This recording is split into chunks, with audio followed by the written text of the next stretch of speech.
to Bad Ideas, the show where we look at misfires, mistakes, and miscalculations from all throughout history. I'm Tony Southcott. And I'm Albert Berg, and the bad idea that we're talking about today is a plant, Tony. A plant, huh? Is this like a weed? Yes. We're going to go back to 1876 in the Centennial International Exhibition in Philadelphia. Going all the way back to like the year Custer died. Yes, and the year Custer died in Philadelphia, the future was on display. They had inventions like the sewing machine, the typewriter, and the telephone there to be seen by people who had never experienced these machines before. I mean, to be fair, that's a pretty big year. Like, if you're talking about huge. Those three inventions. I don't know that they were all invented exactly at that time, but they were new enough where people were coming to see them in an exhibition format. Like, oh, wow, you've got this? That's awesome. Well, the proliferation of ideas wasn't exactly instant back in 1876. Wandering around the grounds at the time, you might also see a huge hand poking up from the ground holding a torch. And this was a piece of the Statue of Liberty that was here on advance, that they were touring around the country, paying people to come and see so that they could build the pedestal that she would eventually end up standing on. That's interesting. I didn't know that she came over in multiple parts before like that was even made. Yep. And if you wandered away from those marvels, you might end up in the Japanese exhibition hall. And around this time, there was a lot of cool stuff coming over from Japan. And one of the things was this miraculous, marvelous plant from the mysterious Far East called Kudzu. Kudzu was being marketed at the exhibition as ground cover, but there were visitors there from the south that got very excited about it as a potential shade-producing plant. The idea was, instead of having a whole covered porch, you could have sort of a trellis, and the kudzu would, or some other kind of vine, would climb up onto the trellis, and you'd have a nice shade, rather than having to have a whole tree somewhere and wait for that to grow. And people were writing home about this wonderful plant that was being brought over from Japan, talking about how great it could be.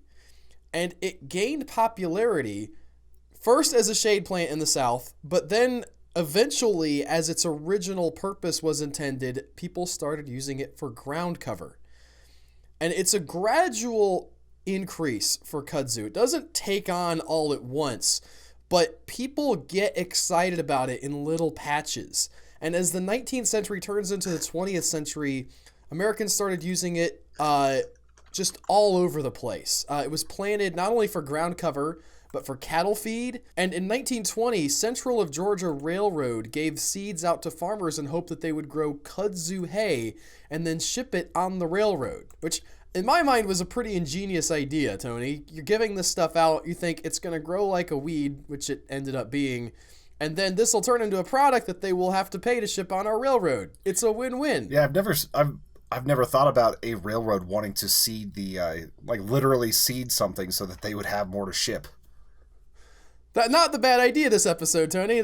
As far as ideas go, maybe not kudzu, but sort of encouraging people who might use your business to do well. Kind of smart. Yeah. The biggest problem, though, that they needed to solve in the South was erosion.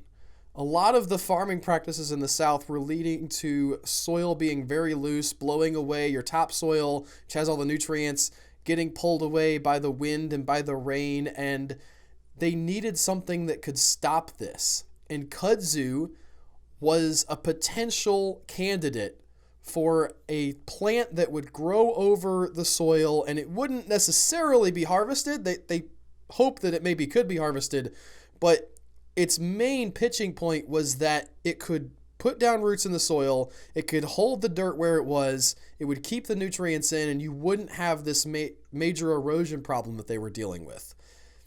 A couple named Charles and Lily Please started a kudzu growing nursery in Florida and marketed the plant as a miracle vine they could use to help mankind. But the biggest proponent of kudzu in the South was a man named Channing Cope.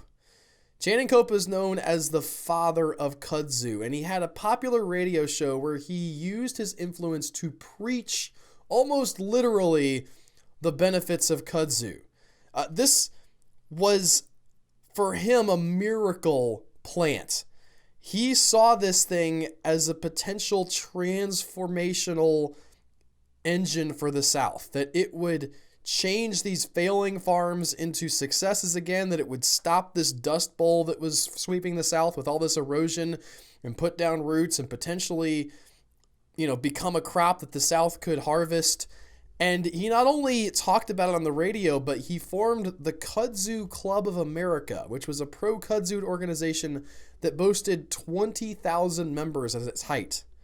Was kudzu something that was actually okay for human consumption? You definitely could and still can cook kudzu, Tony. Almost all the pieces of the kudzu are edible. I found in researching this episode that there were kudzu cookbooks. There are kudzu festivals where they talk about eating kudzu, and one of the current plans to combat kudzu spread is actually just to eat the stuff. I mean, if that's going to be a cheap way of doing it, why not? Although spinach isn't that expensive, and it's not quite as invasive. Yes, I don't know if a lot of people are going to get on the eating kudzu train, but that was one way that they were thinking about this changing the South. In addition to all of this, in the 1930s and 40s, the Soil Conservation Service, as you can imagine, someone who would be very interested in stopping erosion, gave out 84 million free kudzu seedlings to prevent erosion. And they offered farmers $20 for every hectare of land that they planted with kudzu. We're talking major government subsidies going to get kudzu spread as far as they possibly could. And then the worm turned, Tony. It doesn't happen all at once. There is not a single watershed moment that I can point to in this story and say this is when kudzu got its reputation. But in the 1950s, this miracle plant slowly started to look more like a curse. Kudzu in its native habitat in Asia was held back by regular cold seasons, but in the South, where the weather was mild, it grew nearly uncontrolled all year round. And in addition, many of the farmers that planted kudzu on their land did not succeed as Channing Cope had hoped that they would, and so they left this land with this kudzu growing on it just to go on its own. And it turns out kudzu can go on its own. Yeah, and that's always the picture I've seen with kudzu, where it's just vines taking over trees, like taking over land, and all you can see after a few years of just unchecked kudzu, if it's got enough water, is that it pretty much takes over every last bit of land that there is. Like, you can't even see the land anymore.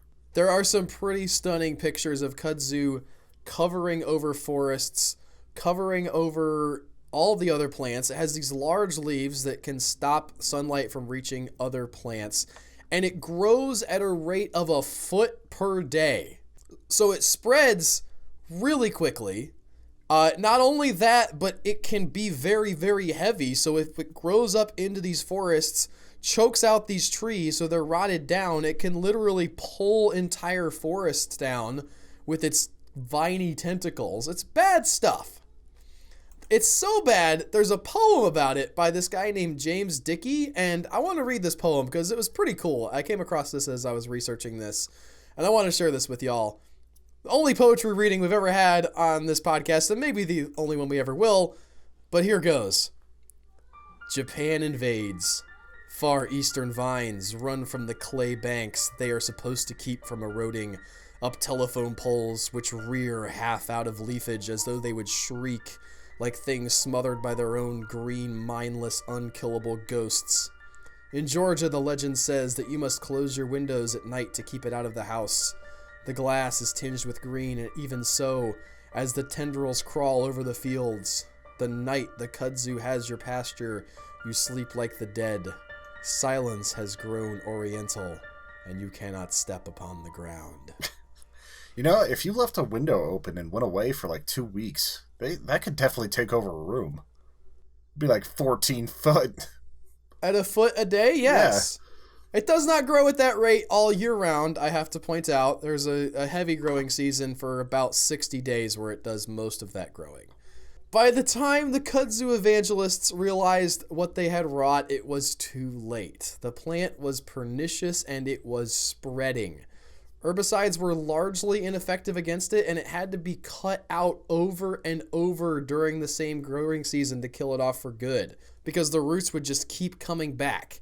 And if you cut it out and you left it's just the cuttings would root and start growing again. You had to cut it out multiple times per year and burn the cuttings to get rid of it. From an evolutionary perspective, it sounds like this plant pretty much won. By the 1950s, the government had figured out that kudzu wasn't as wonderful as they'd hoped, and they started pulling their support for the commercial cultivation of the vine. But it wasn't until 1970 that the plant was officially classified as a weed. In 1997, it was placed on the Federal Noxious Weed list. However, it has since been removed from that list. It's my understanding that that particular list was an act of Congress and not any particular agricultural department that did it, so it could have been intended to curry particular favor with the Southern voters, but I can't say that for sure. What I can say is that it is estimated that kudzu does between $100 and $500 million worth of damage to forests as well as commercial interests annually. Power companies have to spend $1.5 million every year cutting it back from their power lines to keep them clear. And it is said to cover 3 million acres of land and to spread at a rate of 150,000 acres per year. That's a lot of acres. That is a lot of acres. Which brings us to the twist. M. Night Shyamalan has come into the podcast, and he has a little update for us on the kudzu. We're unbreakable?